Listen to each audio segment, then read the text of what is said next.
할렐루야, 반갑습니다. 오늘도 하나님 은혜로 평안한 하루를 잘 보내신 줄 믿습니다. 우리 다 같이 찬송가 257장입니다. 257장 찬송하면서 우리 금요승리 공부 시작하겠습니다.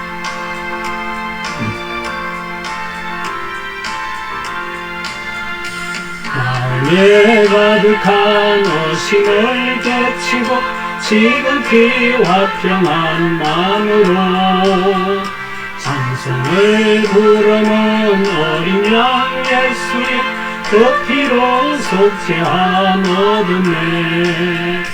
속죄함 주 예수 내 죄를 속했네.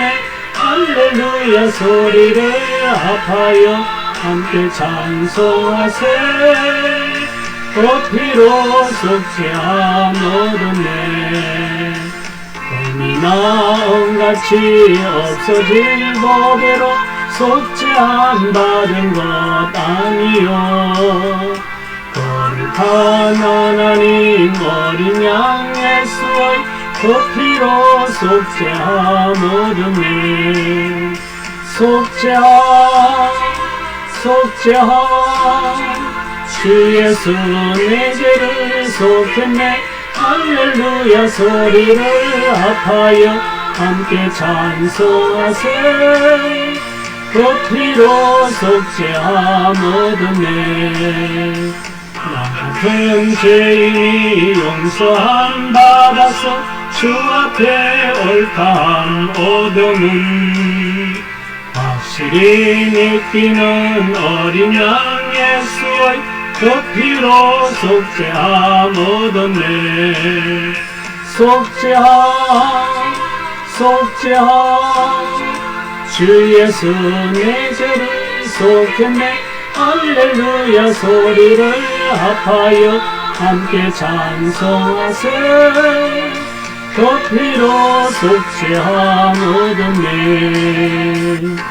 한 천국에 올라간 후에도 넘치는 은혜의 찬송을 기쁘게 부르는 어린 양 예수의 그 피로 속죄함 얻었네. 속죄함 주 예수 내 죄를 속했네. 할렐루야 소리를 합하여 함께 찬송하세. 그 피로 속죄함 얻었네. 아멘. 기도드리겠습니다. 할렐루야. 좋으신 하나님 은혜를 감사합니다. 오늘 또 하나님 은혜 가운데 우리의 모든 삶을 인도하여 주심을 감사드립니다. 하나님 아버지 하루하루의 모든 삶이 하나님 은혜인 줄 믿습니다. 세상에는 여러가지 복잡하고 또 사건 사고도 많고 여러가지 문제들이 많은 세상인데 하나님께서 오늘 또 우리의 삶을 지켜주시고 인도하여 주심을 감사하지 않을 수 없습니다. 모든 것이 다 하나님 은혜입니다. 오늘 이 시간 또 하나님 말씀을 함께 나누며 은혜 나누게 하심을 감사드립니다.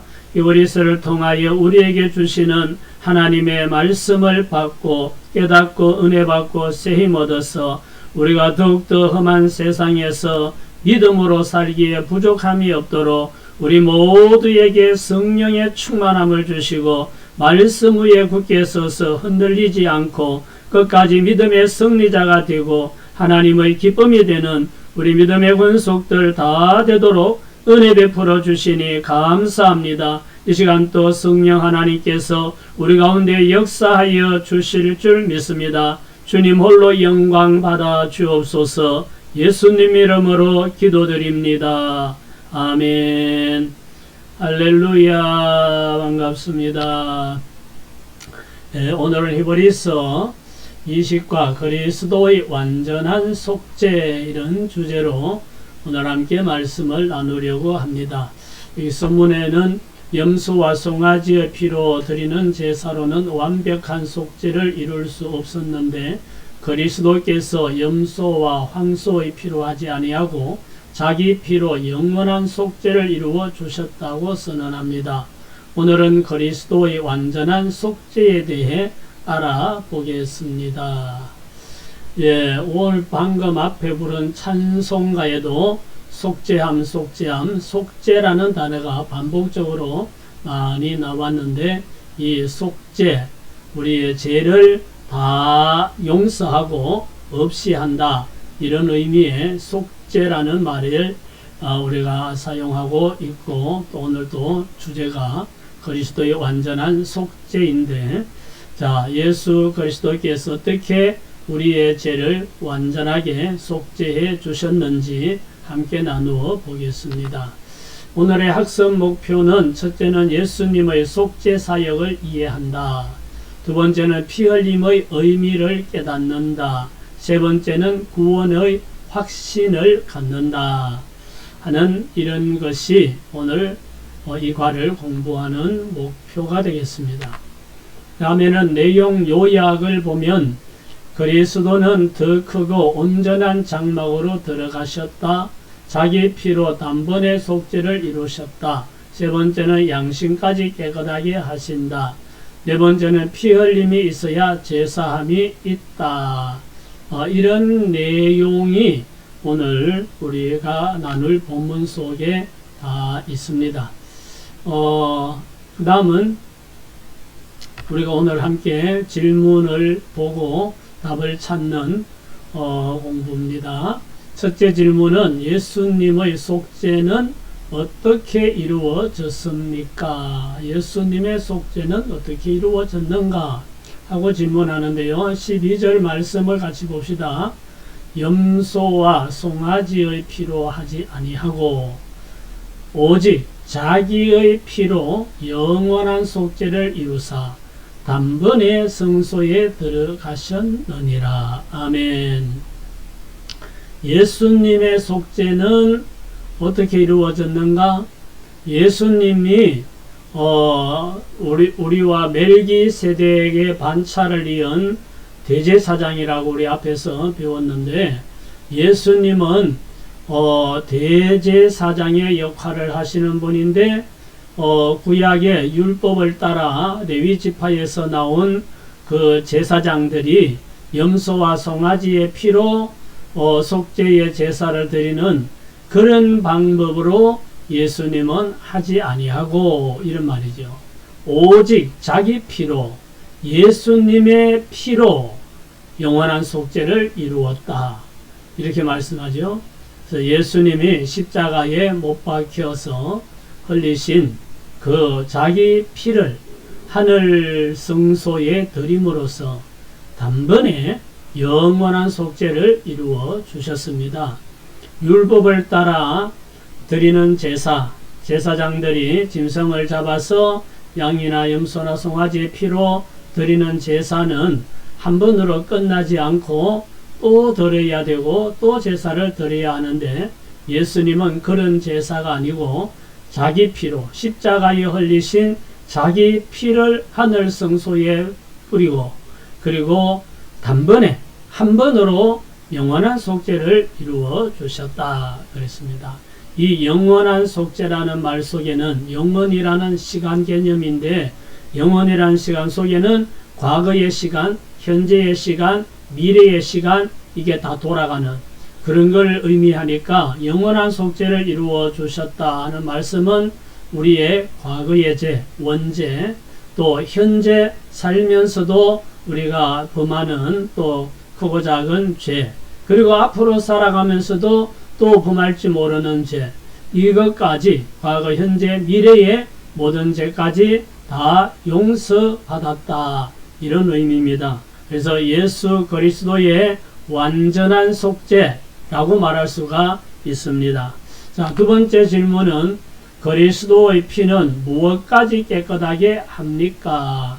자, 14절 말씀해 보면 하물며 영원하신 성령으로 말미암아 흠 없는 자기를 하나님께 드린 그리스도의 피가 어찌 너희 양심을 죽은 행실에서 깨끗하게 하고 살아계신 하나님을 섬기게 하지 못하겠느냐. 아멘. 여기 그리스도의 피는 무엇까지 깨끗하게 하는가? 겉으로 보이는 그런 어떤 잘못한 불법, 불의, 이런 어떤 윤리 도덕적으로 흠이 있는 이런 것만 용서하는 것이 아니라 양심까지도 깨끗하게 한다. 우리의 양심을 깨끗하게 한다. 그래서 그리스도의 하나님께 드린, 자기 피를 하나님께 드린 그 그리스도의 피가 너희 양심을 죽은 행실에서 깨끗하게 하고 살아계신 하나님을 섬기게 하지 못하겠느냐. 짐승의 피로는 불완전한 용서였다면 예수 그리스도의 피로 드리는 제사는 양심까지 깨끗하게 하는 완전한 용서다. 이런 의미죠. 그래서 예수의 피로 용서받지 못할 죄가 없습니다. 우리가 사람들이 범하는 모든 죄, 과거에 어떤 사람이었을지라도 예수님의 보혈 앞에 나오면, 예수님을 주님으로 영접하면 모든 죄 다 용서받을 수 있는 줄 믿으시기 바랍니다. 자, 세 번째 질문은 예수님은 어떤 언약의 중보자이십니까? 자, 15절 말씀을 같이 읽어봅시다. 이로 말미암아 그는 새 언약의 중보자시니 이는 첫 언약 때의 범한 죄에서 속량하려고 죽어서 부르심을 입은 자로 하여금 영원한 기업의 약속을 얻게 하려 하심이라. 아멘. 예수님은 어떤 언약의 중보자이십니까? 한마디로 말하면 새 언약의 중보자. 여기 나오죠. 그는 새 언약의 중보자시니. 그러면 새 언약이 있으면 옛 언약이 또 있는 거죠. 옛 언약은 율법이죠. 옛 언약은 율법을 잘 지키면, 하나님이 말씀하신 율법을 지키면 너희는 나의 백성이 되고 나는 너희 하나님이 되겠다. 이렇게 해서 백성들이 다 준행하겠습니다 해서 짐승의 피를 뿌리고 언약을 맺었죠. 근데 율법을 지키다가 혹시 또 죄를 범하면 그때는 짐승을 몰고 제사장에게 찾아가서 고백하면 그 짐승을 잡아서 피를 뿌리고 속죄 제사를 드리면 또 용서받는다. 이것이 옛 언약이었습니다. 근데 옛 언약은 앞에서도 계속 우리 말씀 들어봤듯이 완전한 속죄가 되지 못했지요. 양심까지는 깨끗하게 하지 못했다 그랬습니다. 그래서 하나님께서 새 언약을 주셨는데 하나님이 보내주신 독생자 예수 그리스도를 믿으면 영생을 주신다 하는 것이 새 언약입니다. 하나님이 세상을 이처럼 사랑하사 독생자를 주셨으니 이는 그를 믿는 자마다 멸망하지 않고 영생을 얻게 하려 하심이라. 독생자 예수님을 보내주시고 그를 믿으면 영원히 멸망하지 않는다라고 말씀을 하셨죠. 그래서 이 새 언약에 예수님이 중보자다. 중보자라는 말은 하나님과 우리 사이에 이 원수된 관계를 화해시키는 중간 역할을 하는 중재자, 이런 의미가 있습니다. 그래서 예수님은 새 언약으로 하나님과 우리 사이를 화목하게 하는 이런 중보자 역할을 하시는 분이다. 이런 말씀을 하고 있죠. 자, 그 다음에 네 번째 질문은 언약이 효력을 가지려면 무엇이 필요합니까? 자, 16절에서 말씀 봅니다. 유언은 유언한 자가 죽어야 되나니 유언은 그 사람이 죽은 후에야 유효한저 유언한 자가 살아있는 동안에는 효력이 없느니라. 언약이 효력을 가지려면 무엇이 필요한가? 반드시 죽음이 있어야 한다 하는 거죠. 유언한 사람이 죽어야 효력이 있다 그러죠.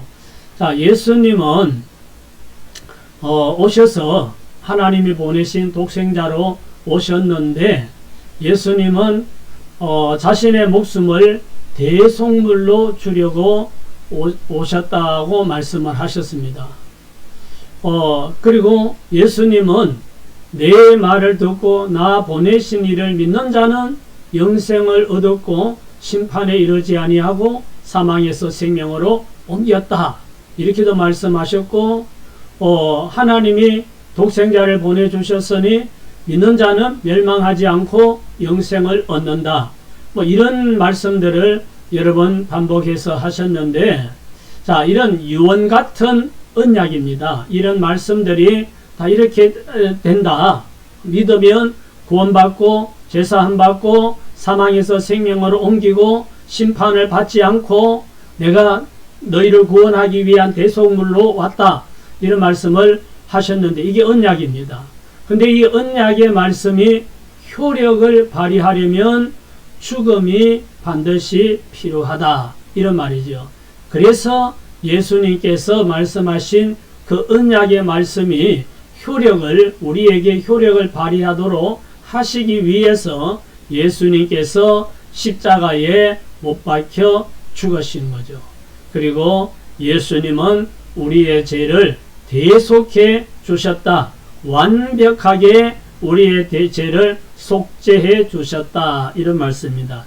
자, 요한복음 5장 24절을 보면 이런 말씀 있죠. 내가 진실로 진실로 너희에게 이르노니 내 말을 듣고 또 나 보내신 이를 믿는 자는 영생을 얻었고 심판에 이르지 아니하나니 사망에서 생명으로 옮겼느니라. 사망에서 생명으로 옮겨지는 이 말씀이 이루어지기 위해서 예수님은 십자가에 못 박혀 죽으셨고 그리고 약속하신 대로 3일 만에 부활을 하신 거죠. 자, 다섯 번째 질문은 제사함의 필수 조건은 무엇입니까? 자, 22절 말씀을 함께 보겠습니다. 율법을 따라 거의 모든 물건이 피로서 정결하게 되나니 피 흘림이 없은즉 사함이 없느니라. 제사함의 필수 조건은 뭐라고 그러죠? 피 흘림. 피 흘림이 있어야 한다. 피를 흘려야 사함을 받을 수가 있다. 구약 시대에도 이제 정결하게 하기 위해서 제사장이 정결하게 하고 제사를 드리러 가기 위해서나 또 백성들이 정결함을 받기 위해서나 또 성막에서 사용하는 모든 기구들을 정결하게 하고 제사를 드리기 위해서 할 때 방법은 피를 뿌리는 겁니다. 송아지나 양이나 염소를 잡아가지고 그 피를 사람에게 뿌려서 사람을 정결하게 하고 또 성막에서 사용하는 기구들에게 뿌려서 그걸 정결하게 했다. 이런 말이죠. 그래서 피를 뿌리지 않고는 정결하게 할 수가 없었던 거죠. 그와 마찬가지로 우리의 죄를 사함받기 위해서는 피를 뿌려야 되는데 앞에서도 말씀했듯이 짐승의 피를 뿌리는 것으로는 완벽하지가 않으니까 끊임없이 또 제사를 드리고 또 피를 뿌리고 반복해야 했습니다. 그래서 이 양이나 염소나 송아지의 피보다 더 나은 피가 뿌려져야 했던 거죠. 그래서 예수님이 십자가에 달려서 보배로운 피를 흘려 주신 겁니다. 그래서 예수님의 피 흘림이 없이는 우리의 죄를 완벽하게 사함받을 수가 없고, 그래서 예수님이 피 흘려 주셨기 때문에 그 예수님을 믿음으로 우리의 죄는 완벽하게 속죄가 이루어졌다. 그래서 영원한 속죄를 이루어 주셨다라고 말씀을 하죠. 그래서 예수님이 단번에 영원한 속죄를 이루어 주셨기 때문에 다시 죄 용서를 받기 위해서 양이나 송아지를 잡아서 피를 뿌리는 이런 제사를 드릴 필요가 없어졌다.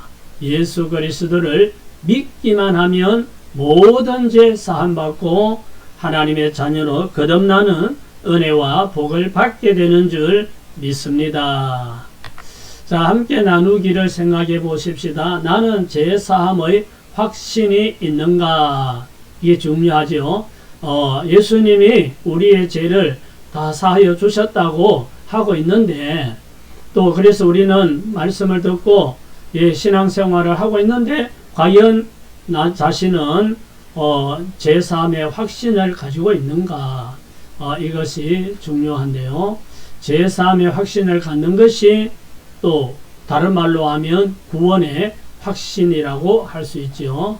근데 어제 오늘 우리가 히브리서 말씀을 보면서 우리가 쭉 반복적으로 말씀을 드렸는데, 여기 나오듯이 영원한 속죄를 이루어 주셨다. 예수님께서 자기 피로 영원한 속죄를 이루사 단번에 성소에 들어가셨다. 이런 말씀이 있었죠. 영원한 속죄를 이루어 주셨다는 이 말씀을 믿으면 제사함의 확신을 가질 수 있습니다. 예수님께서 영원한 속죄를 이루어 주셨다. 나의 죄를 완벽하게 사하여 주셨다. 라고 믿으면 사죄의 확신을 가지고 구원의 확신을 가지고 당당하게 살아갈 수가 있습니다. 두 번째는 예수님은 날 위해 예수님의 희생에 합당한 삶을 살고 있는가? 예수님의 희생에 합당한 삶을 살고 있는가? 예수님이 나의 죄를 대속하기 위하여 십자가에 달려 고난받으시고 목숨을 주셨는데, 이 희생에 걸맞는 삶을 나는 살고 있는가 하는 질문인데요. 여러분은 어떻게 이 질문에 답을 할 수 있습니까? 예수님은 날 위해 목숨까지 주셨는데, 솔직히 저는 목숨까지 드리지는 못합니다. 어떤 순교를 해야만 하는 어떤 상황이 주어지면 그때는 모르겠지만, 현재로서는 목숨까지 주님을 위해 드리지는 못하지만, 주님의 기쁨이 되는 삶을 살려고 노력하고, 주님의 근심거리가 되지 않고 주님의 기쁨이 되는 삶을 살려고 노력하고 있습니다. 여러분들도 목숨까지 주님을 위하여 내어놓는 이런 상황은 아닐지라도 주님의 기쁨이 되고 주님의 근심이 되지 않고, 또 주의 종의 근심거리가 되지 않고, 또 다른 사람들에게도 하나님의 영광을 가리는 이런 일을 하지 않고, 정말 하나님의 영광을 드러내고 주님의 기쁨이 되는 삶을 살려고 또 애를 쓰고 그렇게 살아가면, 그것이 예수님의 희생에 합당한 삶을 사는 것이 아닐까, 이런 생각을 해봅니다. 자, 세 번째는 은혜에 감사하며 살기 위해 무엇을 결단할 것인가? 하나님께서 내게 베풀어 주신 은혜, 예수님의 십자가의 보혈로 나의 죄를 완벽하게 용서하여 주신 그 은혜에 감사하며 살기 위해 무엇을 결단해야 할 것인가 하고 질문합니다. 사죄의 확신을 가지고 죽었던 자가 살았다는 이런 마음으로, 나는 죄값으로 죽어야 되고 지옥 가야 되는 사람인데, 예수님이 십자가에 흘리신 보혈로 내가 살았고 내 죄가 용서받았으니까 나는 죽었던 자가 살았다 하는 이런 마음으로 하나님 영광을 위하여 살아야지 하는 결단이 우리에게 있어야 되지 않을까, 이런 생각을 해봅니다. 오늘은 그리스도의 완전한 속죄라는 주제로 말씀을 함께 나누었는데요. 자, 여러분 어떻게 받아들였는지 모르겠습니다만은, 오늘 말씀에 예수님이 자기 피로 영원한 속죄를 이루어 주셨다 하시는 이 말씀을 믿으시기 바랍니다. 그리고 나의 죄가 예수님의 피를 믿음으로 용서받았다, 나는 하나님의 자녀로 다시 태어났다 확신을 가지고 하나님 영광을 위하여 살아가는 복된 삶이 되시기를 축복합니다. 자, 오늘은 여기까지 하겠습니다. 기도합시다. 전능하신 하나님, 은혜를 감사합니다. 영원히 멸망받을 수밖에 없던 우리의 그 죄악을 사하여 주시기 위하여 예수님께서 십자가에서 보배로운 피를 흘리며 우리의 죄를 사하여 주시되 영원한 속죄를 이루어 주심을 감사합니다. 예수님의 보혈의 공로를 믿음으로 나의 모든 죄가 사함받았다는 사죄의 확신을 가지고 담대하게 살아가게 하여 주시고 그 은혜를 감사하며 하나님 기쁨이 되고 하나님 영광을 드러내는 삶을 살기 위하여 내가 할 수 있는 최선을 다하여 주님과 복음을 위하여 헌신하는 삶을 사는 저희 모든 믿음의 권속들 되게 하여 주시옵소서. 감사합니다. 예수님 이름으로 기도드립니다. 아멘. 할렐루야. 평안한 저녁 되시기 바랍니다.